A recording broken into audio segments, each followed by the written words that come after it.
BNP অনেকখানি দুর্বলতার পরিচয় দিয়েছে, অনেকখানি ব্যর্থতার পরিচয় দিয়েছে। সেই পিএসসি কে একটা ইন্ডিপেন্ডেন্ট প্রতিষ্ঠান হিসেবে গড়ে তোলা হবে।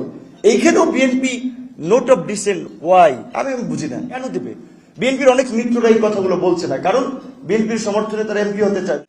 এখানে বিএনপির সাথে আমরা দীর্ঘদিন লড়াই সংগ্রাম করেছি। গত বছর রোজার ঈদের সময় এখানে বিএনপির মহাসচিব সহ শীর্ষ নেতৃবৃন্দ আছেন, তাদের কারো যদি মনে থাকে, মাহাদি আমিন ভাই ইয়ং মানুষ, তার মনে থাকতে পারে। আমি বিএনপি চেয়ারম্যানের উপস্থিতিতে বলছিলাম যে এই সংস্কারের প্রয়োজনীয়তা ফিল করে 31 দফা, বিএনপির 10 দফা থেকে 27 দফা, সেখান থেকে 31 দফা যুগপৎ আন্দোলনের একটা কর্মসূচি নির্ধারণ করেছিল বিএনপি।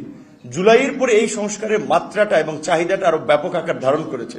সুতরাং বিএনপিকে এখন সংস্কারে একটা নেতৃত্ব দেওয়া দরকার।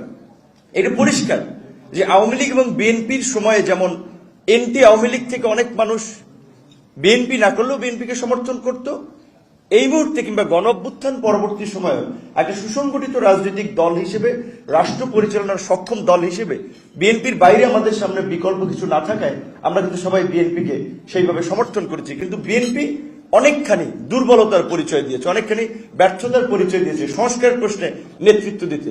যেমন আমি একটা কথা বলছি, আমি তরুণ, আমি ছাত্র থেকে আন্দোলন করেছিলাম কেন? বিসিএস কে ফেয়ার করার জন্য। ওই বিসিএস এর ফেয়ার আন্দোলনই কিন্তু শেষ পর্যন্ত এই সরকার পতনের আন্দোলনে পরিণত হয়েছে। সেই পিএসসি কে একটা ইন্ডিপেন্ডেন্ট প্রতিষ্ঠান হিসেবে গড়ে তোলা হবে। এইখানেও BNP note of dissent why আমি বুঝি না।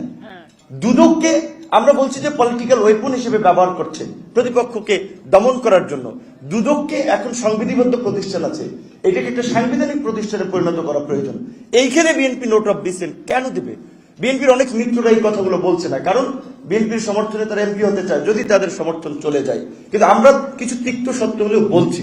সর্বশেষ আমি যেটা বলতে চাই যে আজকে এই গণ অভ্যুত্থান পরবর্তী যে নির্বাচনটি হচ্ছে, ইতিমধ্যে কয়েকজন বক্তা বলেছেন, সেই নির্বাচনে গণ অভ্যুত্থানের অংশীজনরা সংসদে থাকার মধ্যে দিয়ে একটা ভাইব্রেন্ট যেন পার্লামেন্ট হয়, এবং সেখানে যেন আমরা আমাদের শাসনতন্ত্র, আমাদের পররাষ্ট্রনীতি, আমাদের জাতীয় স্বার্থ, নিরাপত্তা এবং বিশেষ করে রাষ্ট্রের গুরুত্বপূর্ণ মৌলিক ইস্যুতে যেন আমরা একটা জায়গায়, একটা কনসেনসাসে থাকতে পারি, সেরকম একটা পরিবেশ তৈরি করা দরকার। এবং সেই দায়িত্ব অনেকখানি ডিপেন্ড করছে বিএনপির উপরে। আগামী নির্বাচন কতটুকু সুষ্ঠু হবে, যেটা আজকে নির্বাচন কমিশন, প্রধান নির্বাচন কমিশনার বলেছে, প্লেয়ারদের উপরে ডিপেন্ড করছে। এটাও ট্রু। এখানে বিএনপি সহ বড় রাজনৈতিক দলগুলোকেই কিন্তু সরকার আইন শৃঙ্খলা বাহিনীর চেয়ে বেশি কার্যকর ভূমিকা পালন করতে হবে।